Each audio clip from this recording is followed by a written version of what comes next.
helping people gain awareness and utilize their own attention and direct their own attention is massive. It's a massive part of what I do.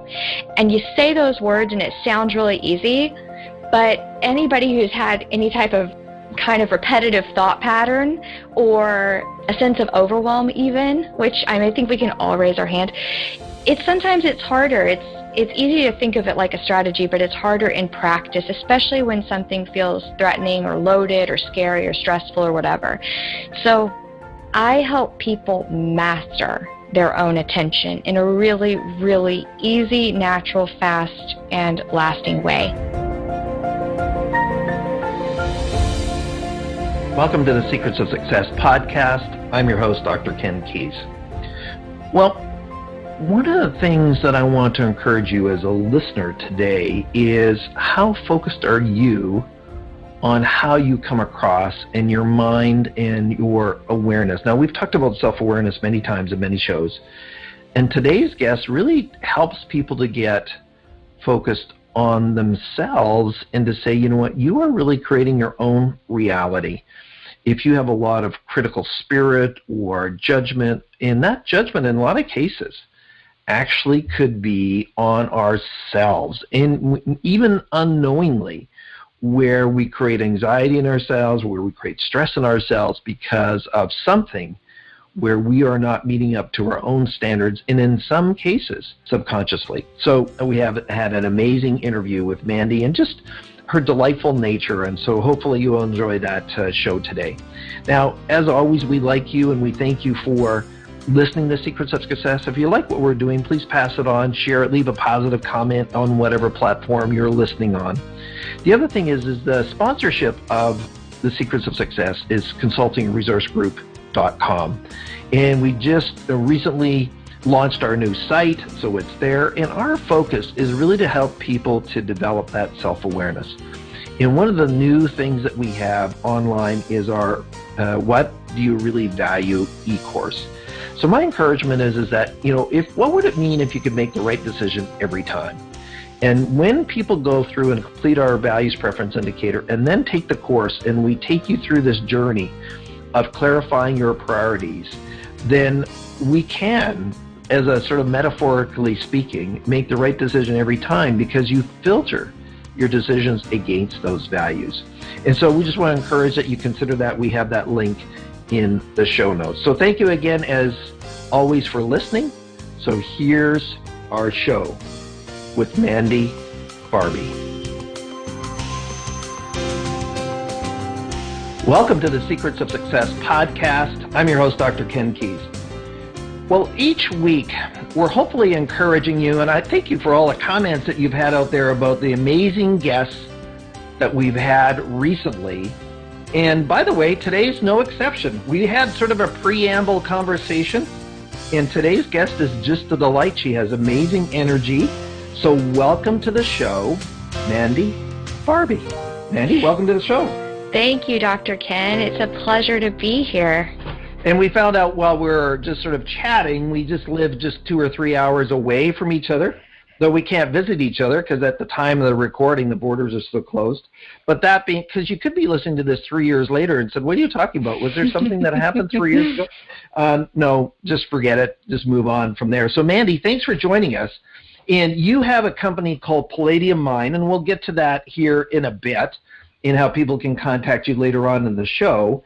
So, Mandy, we like to, what is your profession now? What is it that you do now?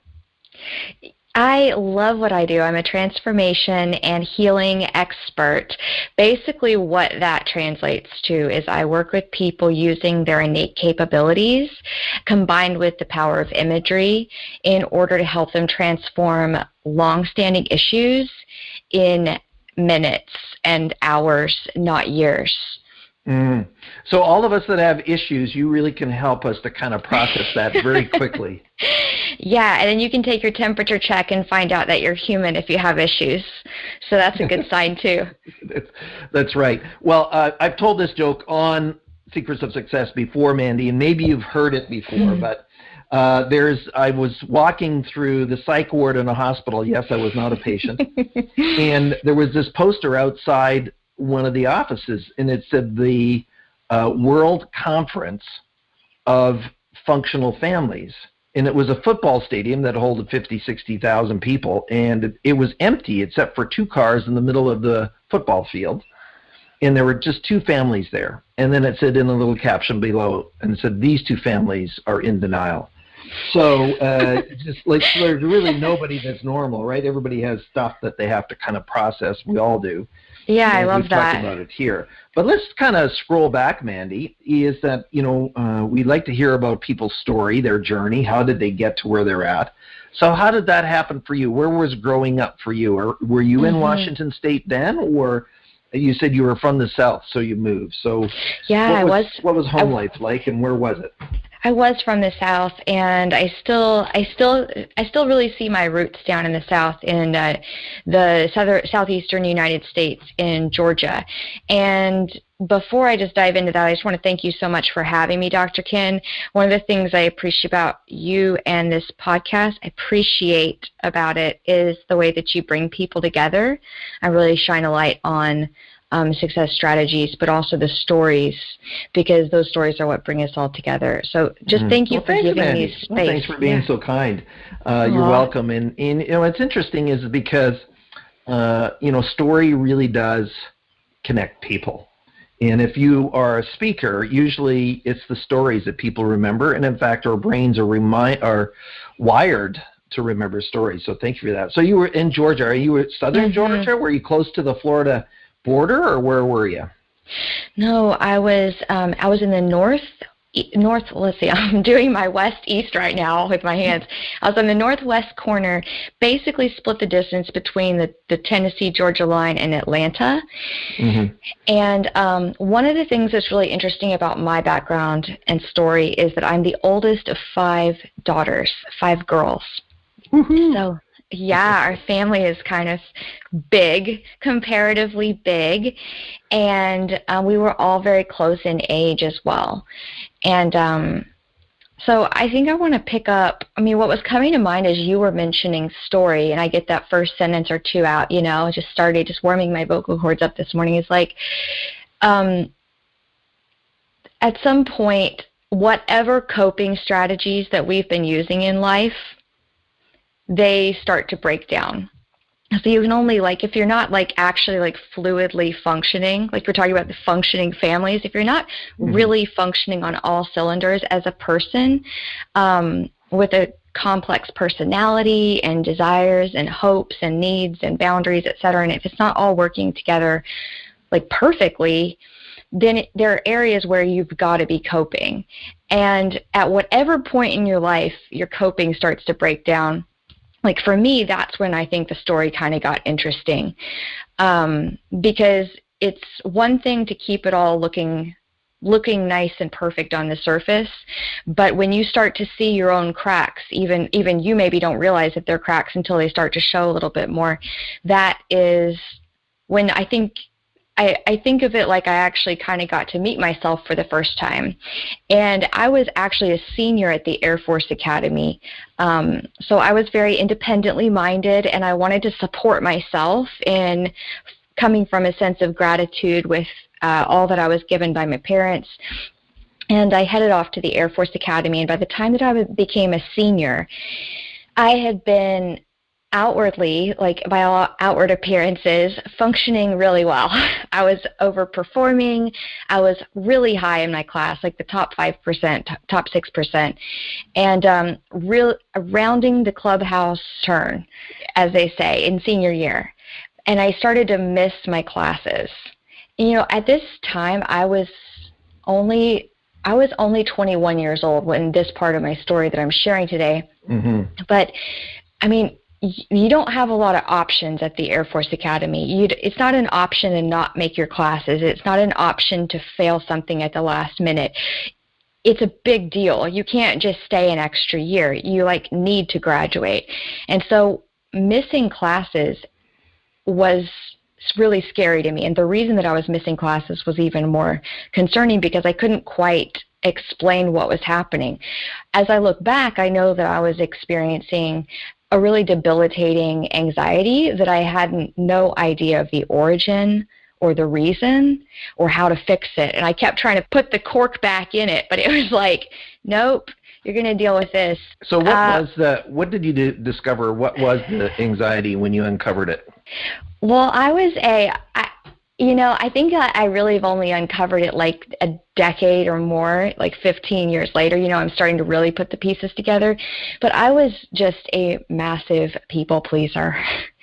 And I appreciate you acknowledging my energy today because I've healed some of the reasons why I would be prone to try to make everybody else feel okay ahead of myself, or make it look perfect on the outside, whether or not I'm feeling okay with things on the inside.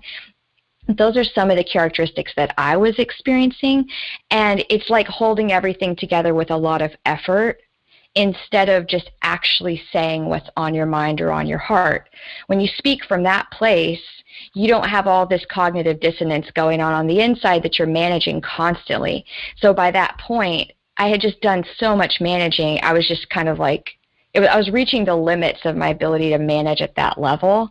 And in a way, I think very much it was myself kind of forcing me to look at something.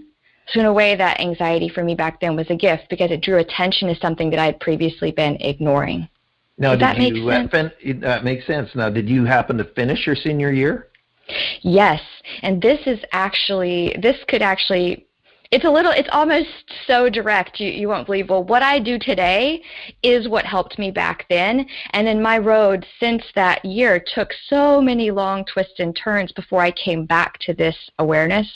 But my mother said, well, Mandy, I don't know what else we can do for you. Like, this was very unusual for all of us. None of us were versed in how to deal with this, and I was the oldest, so it was uncharted territory in a lot of ways.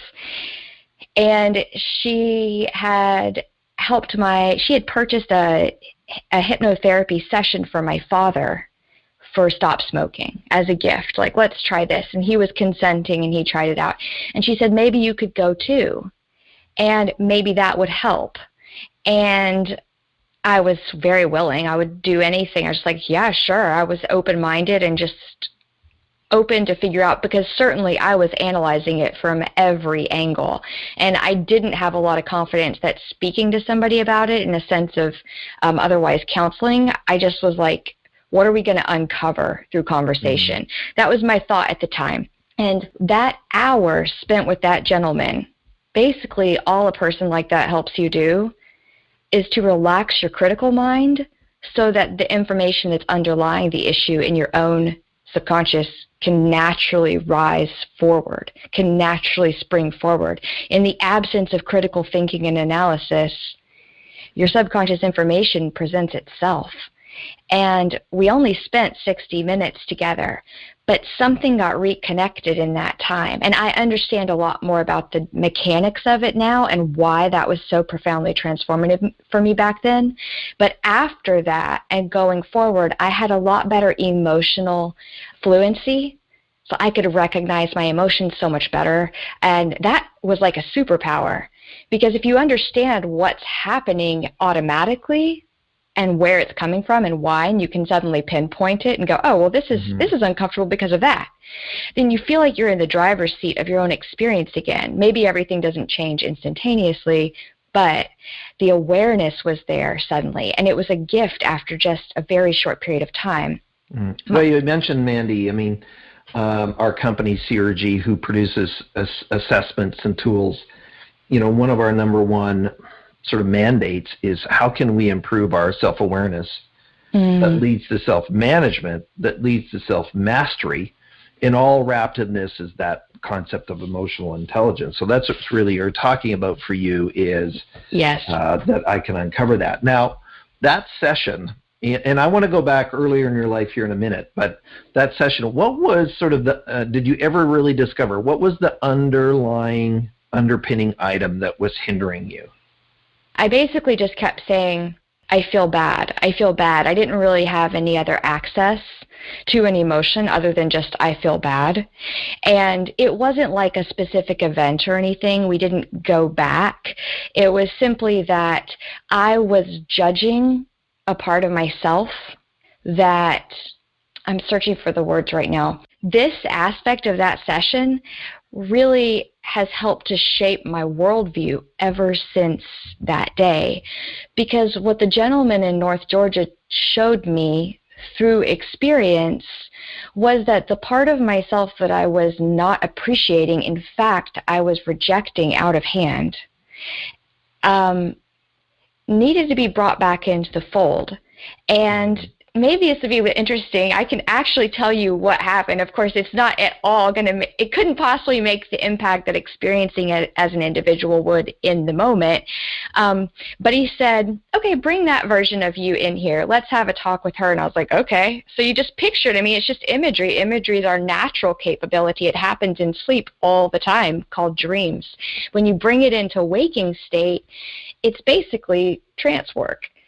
And we could do it with consent. You could do it with anybody just playing a game. I mean, presenting a problem, presenting an issue or an idea or a concept as imagery can be just as spontaneous as snapping your fingers.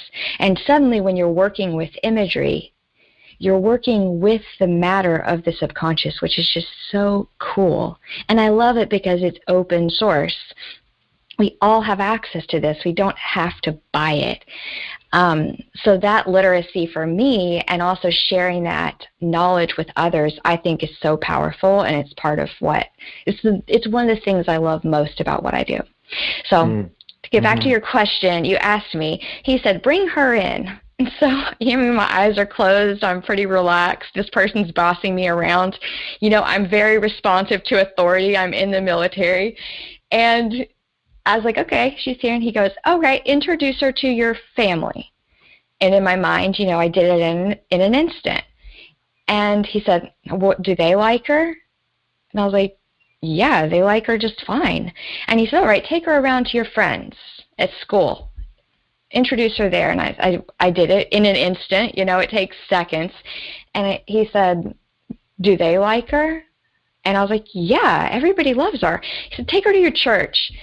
And I did, and I was just like flabbergasted that this part of me that I was hating on, I was experiencing that everyone else loves her. And he was like, all right, so quit separating yourself from yourself. You can't reject a part of yourself. When we do that to ourselves, we create problems. And that was such a powerful lesson for me. But it also helped me to understand how we humans really create dissonance in the world too. Well, sometimes we can be our own worst enemy, known and even unknown is what you're talking about. But let me just scroll back a minute. I don't want to miss the question about, so did your dad stop smoking or not? When I tell this story, I always forget I want to get that question.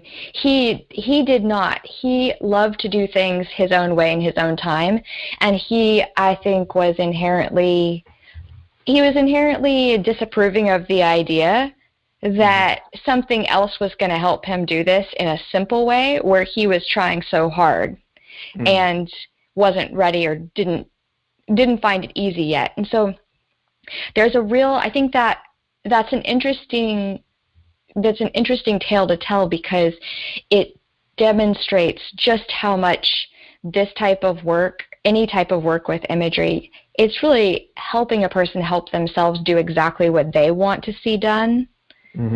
It's not about what it can do to you. So there's truly no transfer of control there. Does that make sense too?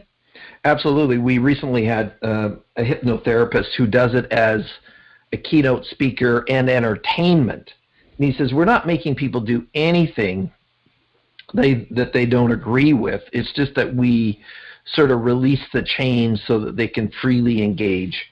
And we're not manipulating them. We're just being suggestive, and they're just agreeing with it. So a lot of times people think that you're being controlled like puppet strings, but in fact not.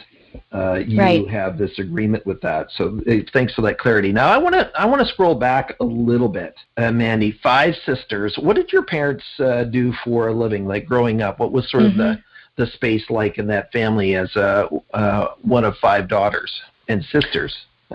Yes. Well, my parents were very young when they started their family, and neither of them finished college, so I kind of view it like they they sacrificed their college years in order to pour into us. And I mean, that's exactly what happened. So my father was extremely capable and determined and resourceful. I think capable is just one of the best ways to describe him, because he actually was always working in the disaster restoration or reconstruction industry from his teenage years. He decided when an uncle said to him, you know, Billy, college isn't for everyone. Like, he kind of gave him permission that if this doesn't feel like something you want to do, it's not like this track that you can't get off of. You choose what you do. And he didn't want to continue.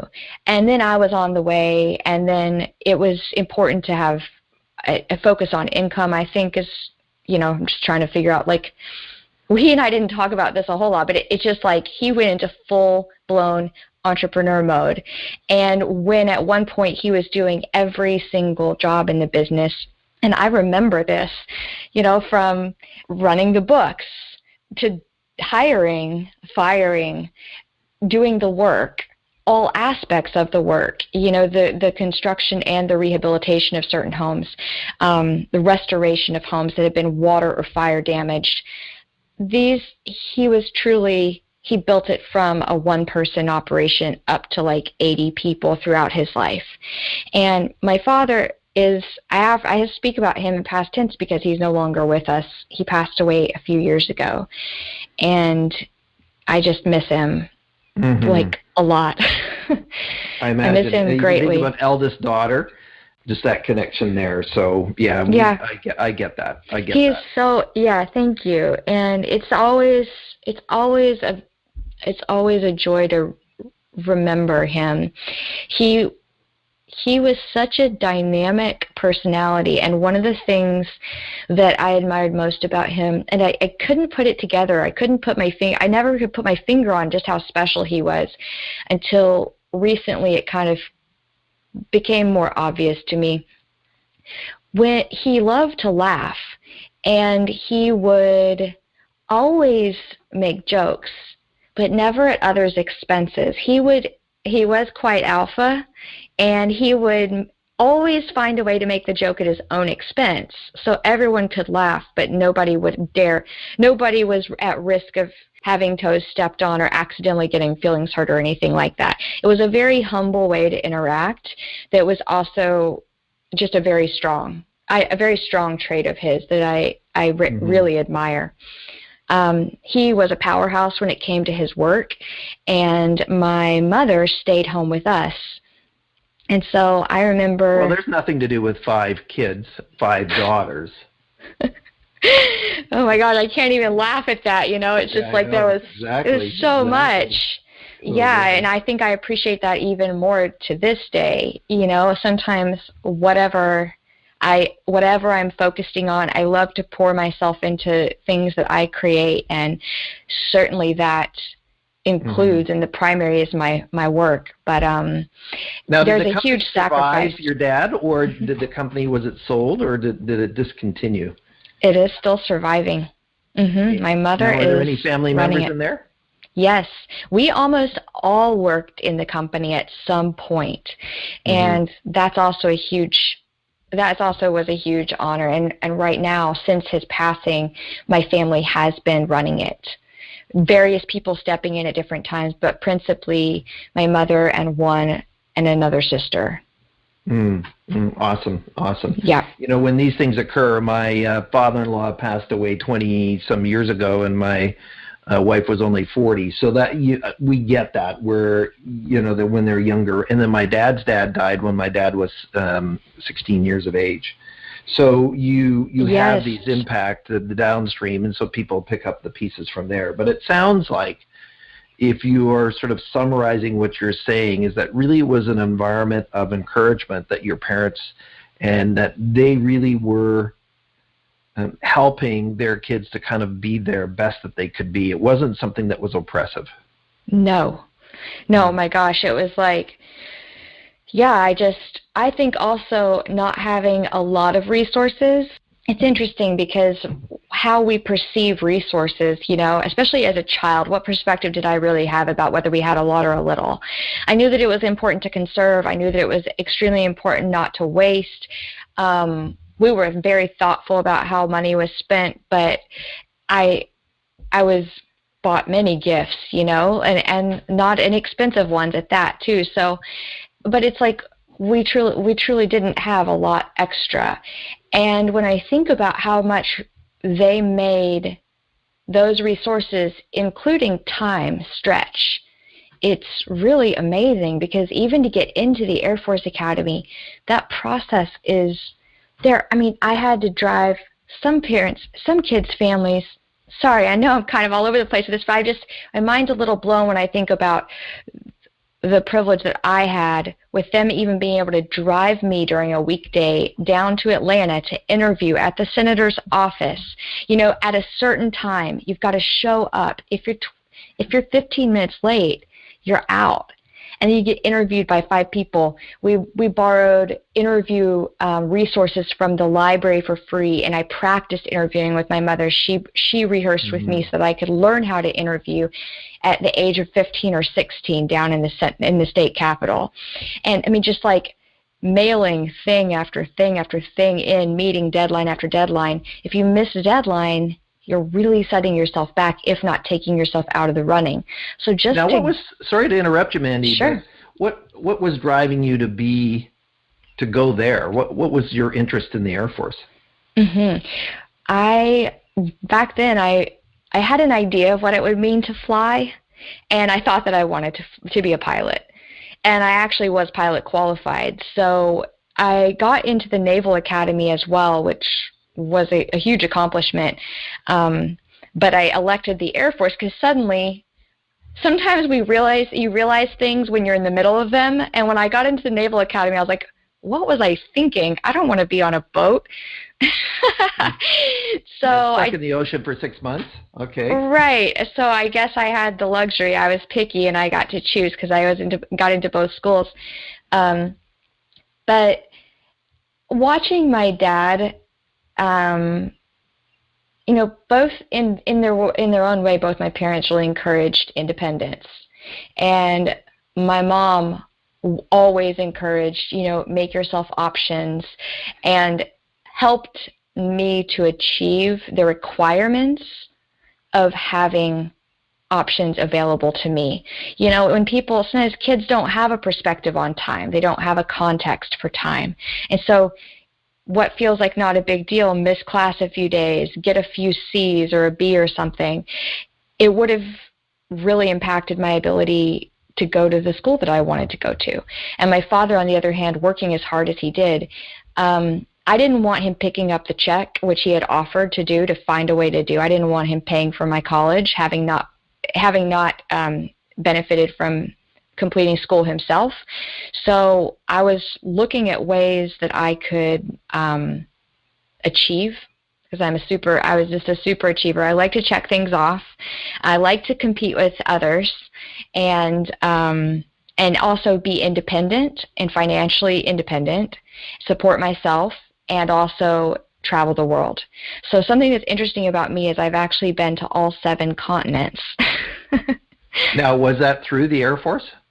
A couple of the continents ended up being through the Air Force, but one was purely recreation, and that was Antarctica, and one was purely with my work in leadership in the private sector, in the commercial sector. That was Asia, and Europe was a mix, and Africa, technically Egypt is part of Africa.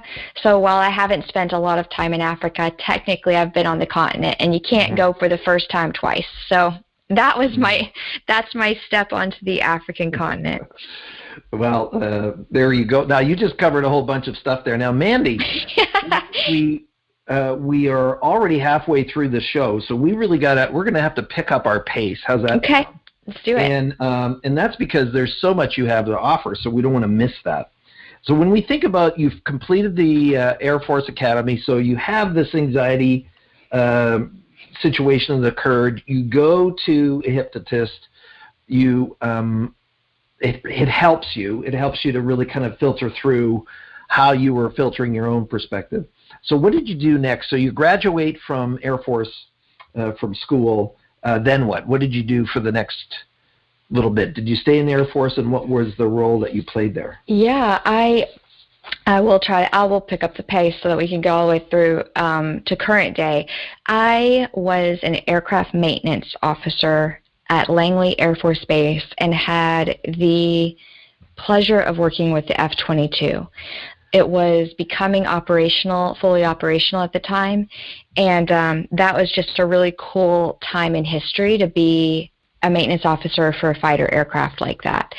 After 5, going on 6 years, I did some stints overseas, not in harm's way, thank goodness, not generally speaking in harm's way, but very, very interesting posts that I got to serve and fill. And I ultimately left the Air Force at the very end of 2010.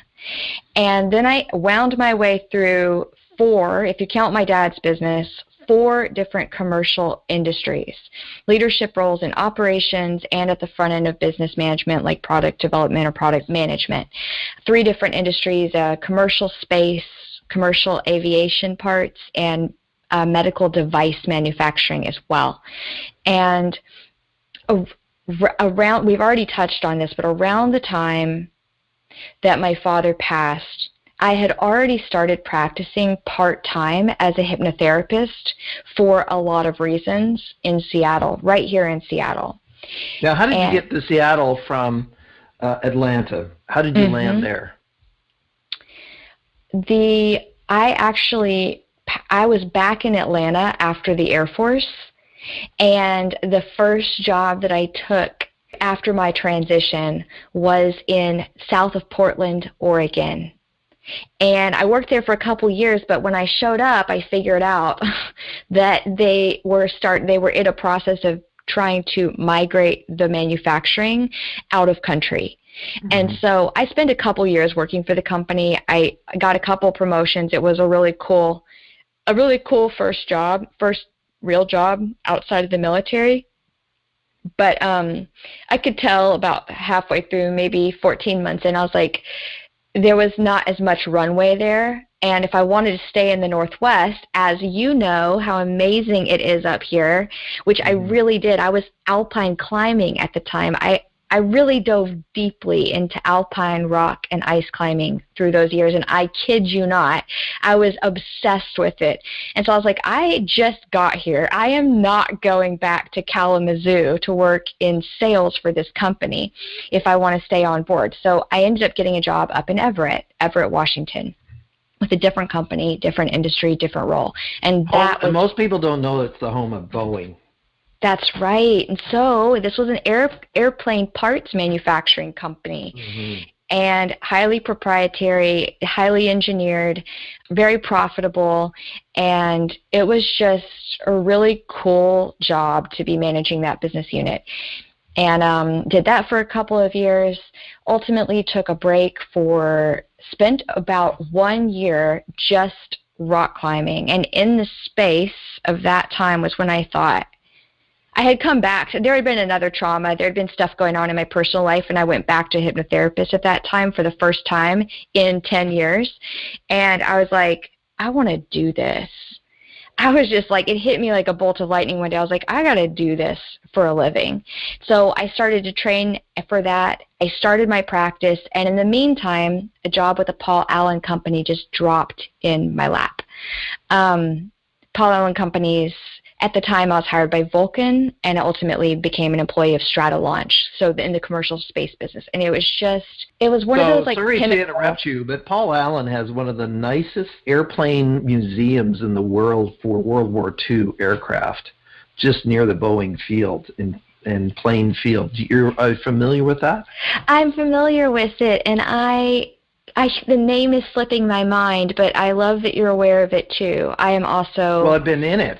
And it was interesting because they had a P-51 Mustang, and one of the individuals there actually knew the guy who flew it.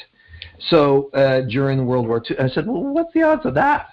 And so if you're an aircraft or airplane enthusiast, Paul Allen's museum. It only had about 20 or 30 airplanes, but meticulous. I mean, absolutely done to the nines. And he had a Japanese aircraft that was one of only 2 in existence in the world. I forget even the type that it was. See, we digress. Mm-hmm. But there you go. So there's that connection there. So now you're going into this hypnotherapy. Where was your training? Was it online, or was it local there, or how did that work? Well, you can imagine, because of my parents' background, watching my dad really build from the ground up his entire livelihood and the entire source of everything that I've benefited from, built by his 2 hands, more or less. It's not like I'm obsessed with the credentials or the education, but when you help people deal with things that are really difficult, that can be really difficult and personal at the same time, I took the stance of basically wanting to be certain that I had every tool available. I went to an in-person training down in Albuquerque that end-to-end was 12 weeks in residence, like 8 or 10 hour days. And then I also did a training over in the UK for, it was 10 days straight, 10 days of education straight, I think it was. And yeah, so that was my training. I am certified by the International Board of Hypnotherapy too, and it was a really cool experience of just personal growth and development, as well as mind expanding information. Pardon the pun. That is so bad, exactly. Mandy. That is so bad. So bad. Mind expanding. Well, hey, listen, if we can't have fun on this show, then we shouldn't really have the show. So when you think about that, now you started to do part-time and you had this other job. How long have you now been full-time in this profession? Full-time, going on 4 years. Okay. And so it's more than 5, it's like 5 years in practice, I think. Yeah. And the impetus for switching, I mean, there were still so many vestiges of wanting to do it all and hold together this certain appearance. I would just want to be a little vulnerable with you today and anyone who's listening. That, the desire to be approved of by other people, be liked, all, like, you name it, just, I could keep going on and on, Mm-hmm. It stems from what I call a lack of right sight. So if we truly see our own worth and power and full capability, goodness, if we see those things fully, we don't have any concern whatsoever that other people are going to see something that are not going to approve or whatever. We just know that other people have opinions and we can let them float right on by. One of the things that I help people do, how I focus in my practice, is just completely rebuilding or reconnecting with a very, very strong and powerful sense of self-esteem. So it's like seeing ourselves in our full worth and value. Because you can know it in your head. I've got my finger pointing at my temple right now. You can know it, but if you don't feel that's true, then you're not going to be able to experience life from a place of what that's like for a person who does know that no one can disapprove of you. I want to ask you a question right now, Mandy. And the reason I interrupt my guests, by the way, listeners, is so I don't forget the question. And I take notes as we go through it. One of the things we cover in my book, The Quest for Purpose, if I'm really going to live my purpose, is that I can't worry about what other people say. And I remember a speaker saying, "It's your opinion of me is none of my business." I love that. I love that too. One of the other characteristics and qualities, which is out there, and I won't call it a quality, it's just a characteristic, which is putrid and negative and toxic to the world, is it seems like every single person is offended by anything at any time.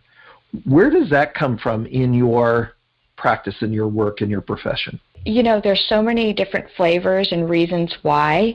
And so, but what comes to mind, For starters, the reason that I answered that way first is simply because I hold a really open space.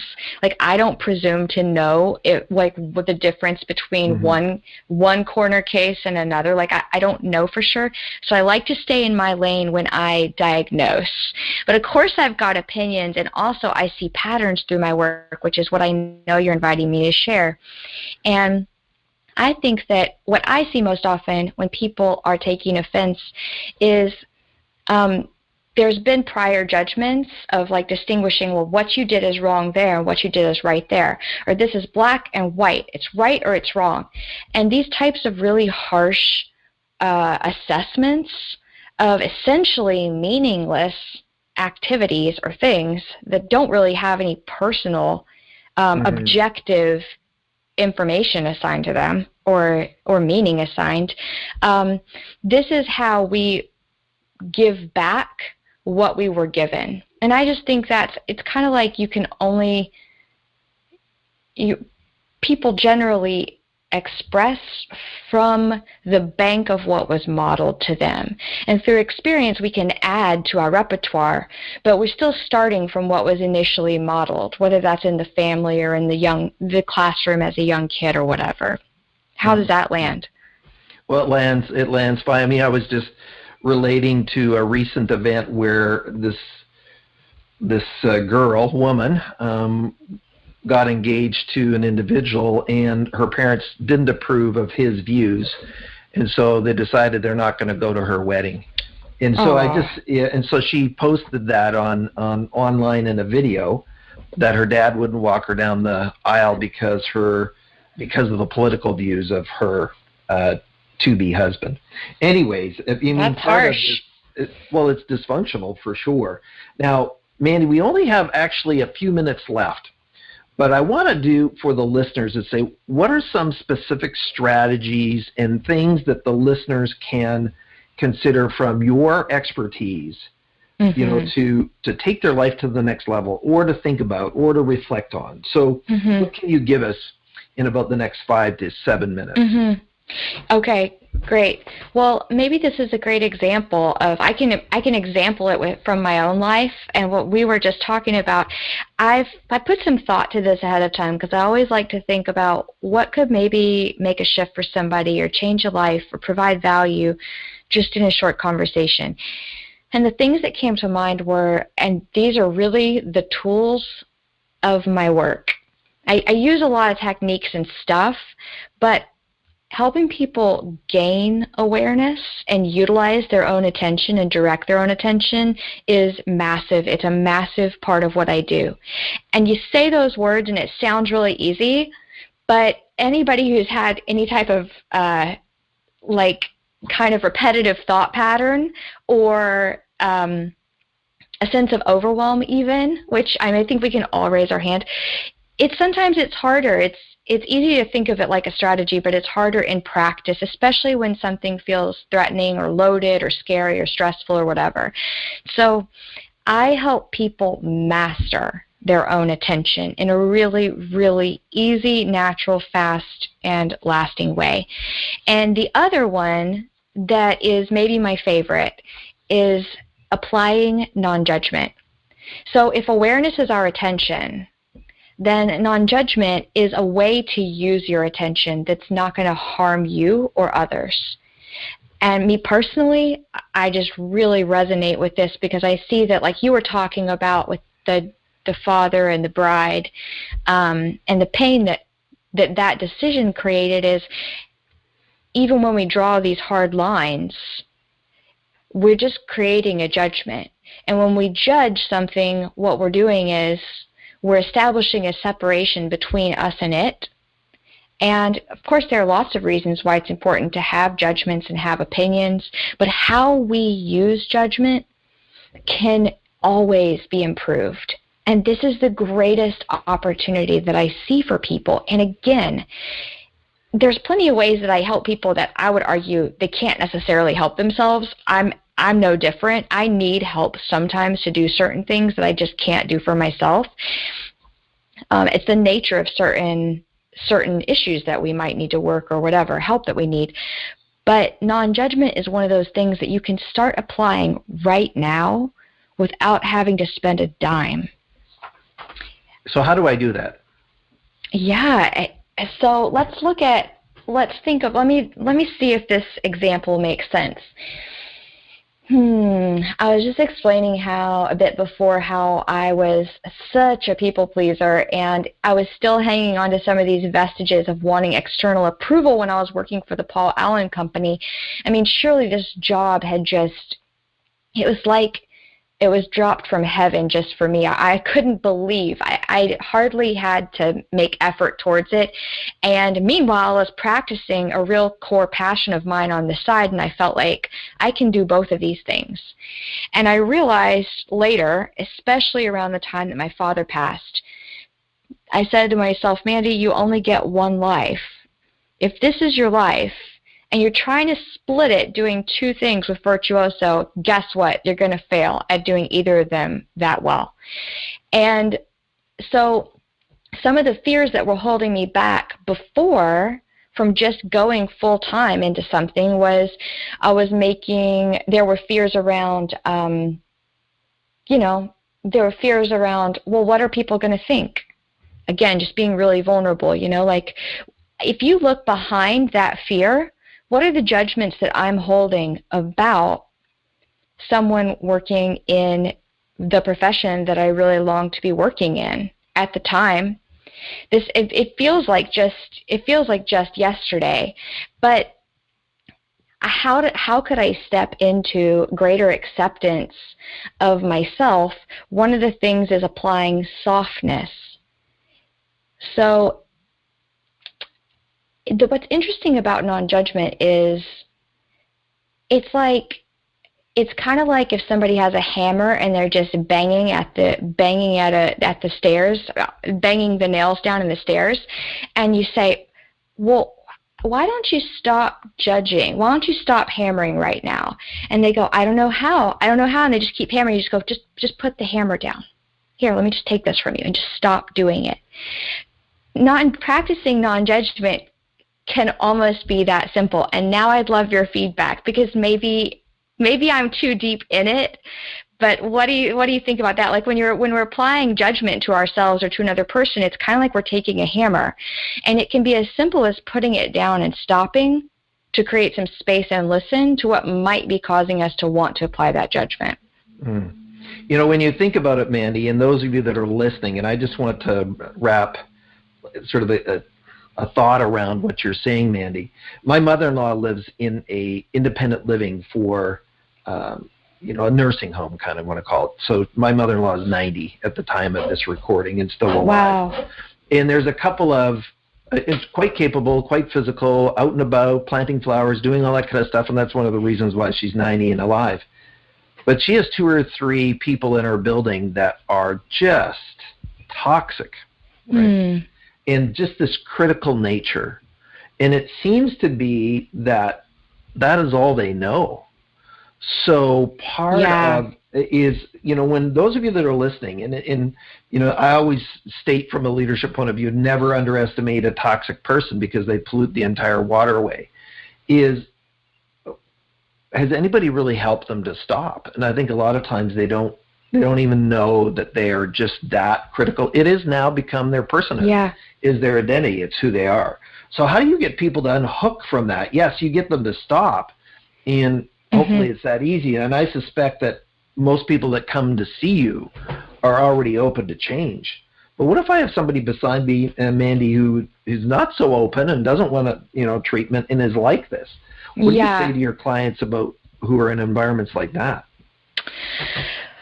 And the question is, if someone near you, I want to make sure that I'm understanding the scenario right. If somebody near you is inflicting a lot of judgment, maybe towards themselves or in your direction, how can we impact that behavior so where we're having a better experience? Is that right? Sure. Let's go with that one.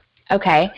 Well, interestingly, as I was thinking about non-judgment this morning, I was thinking about it as like I often think that people would question, well, why should I choose a lighter? Why should I be less critical of myself? If I'm not critical, how will I get anything done? Because we're kind of married sometimes to judgment as like the way that we motivate ourselves. Well, if I'm not harsh with myself, then how will I get anything done? And I anticipate that always, because it's very, very common, and I myself have also asked myself the same. And I liken non-judgment more to persuading in a conversation, like to using the art of influence or persuasion rather than convincing or forcing. So if you've ever been in an argument with somebody and you're both like basically two sets of fists with knuckles hitting against each other, like I'm using my own hands right now, like you're just like in gridlock with each other, moving against each other forcefully, you don't get anywhere in the conversation. But alternatively, if you can step onto the other person's side, it's always like, who's going to be the bigger person here, and who has more emotional capacity and space to come from the place of giving first. And even as I'm saying this, viscerally, I know just how hard it is to be generous when someone else is being cruel or hurtful. But there's a book that I know called Nonviolent Communication, also by a doctor, and it is fantastic. And if you even read the first chapter, it will change your world. I think it's a great way of applying non-judgment in the situation that you're talking about. Now, Mandy, can you believe it? We're just having a nice conversation. We're already to the end of our time. I want to honor all the Secrets of Success listeners, that if you're on your drive time and you want to get to the end of this show, I know you want to keep listening to Mandy, and you can find out more in a minute. So we just have a couple of minutes left, Mandy. So if people want to find out more about you, where can they go? Oh, I love that, and thank you for the opportunity.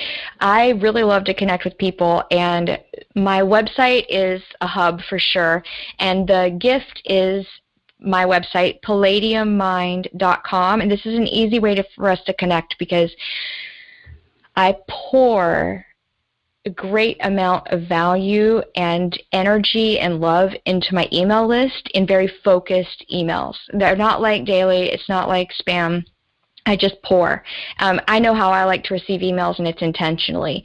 So any one of the giveaways, if somebody wants either of these gifts about how to relax your own critical mind, and also there's some affirmations, especially for entrepreneurs in there, both are downloadable at this link, palladiummind.com. That's PALLADIUM mind.com/secrets of success.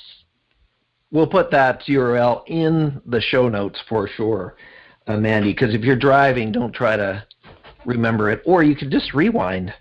And that's for somebody that's over 20 who says rewind. You can just go back and listen to that from that. So thanks, Mandy. Any other links that you can send us to? Yeah, and for anybody who's like, I don't want to download, I don't want to this, I get it. I love Instagram, and it's at mypalladiummind.com. Or it's not the .com, but at mypalladiummind, and my name's Mandy, so you can find me there. If you tag Dr. Ken, or if you write Secrets of Success as a comment anywhere, then I'll know that that's how we connected, and it'll help us start a conversation. Absolutely.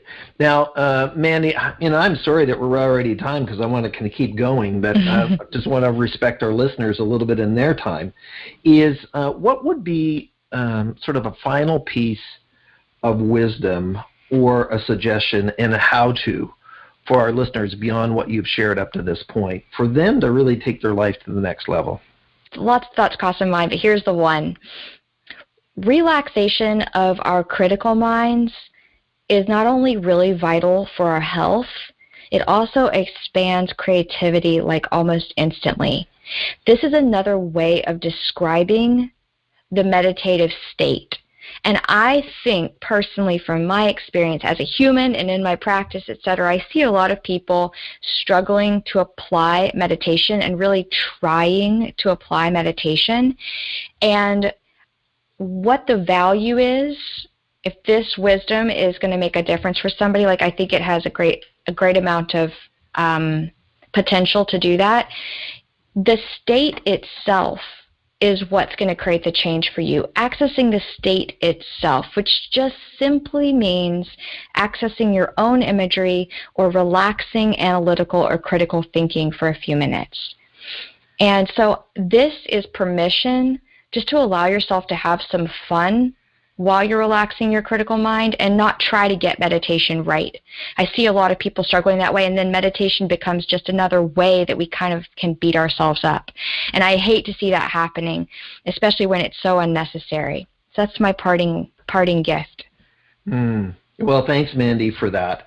So listeners, you've been listening to Mandy Barbee. The company is Palladium Mind, not Palladiums or Minds, but palladiummind.com. We'll make sure that's in the show notes. And, of course, Mandy, thank you for hanging out with us. Thank you so much for having me. This has been a blast. You're welcome. Stay with us, Mandy. So, Secrets of Success listeners, one of the things that Mandy really talked about was, giving yourself space, allowing yourself to kind of relax. And I was just reading some research, is that the wandering mind is the unproductive and stressed mind. So she said, how do I actually focus my attention? How do I actually be here now? In this constant distraction with stuff all around us, is if we can vet that. And and if you need some help, I'm sure Mandy remotely and virtually can assist and help you from her place in Seattle, Washington, for sure, and we appreciate her being with us. And by the way, we appreciate you as a listener. And if you like what we're doing, please leave a positive comment, share, let other people know about what we're doing. If you have some comments about the show, we'd like to be able to respond to those as well. And thank you to the many listeners who have posted positive comments recently. So thank you for listening, and I'm your host, Dr. Ken Keys. Thanks for exploring the secrets of success with us. If you want to keep the momentum going, log on to crgleader.com. Scroll to the bottom and sign up for our inspirational emails. You can also take your success to the next level by following us on Facebook and Twitter and connecting with Ken on LinkedIn. We hope you have a great week and look forward to you joining us next time for the Secrets of Success podcast with Dr. Ken Keys.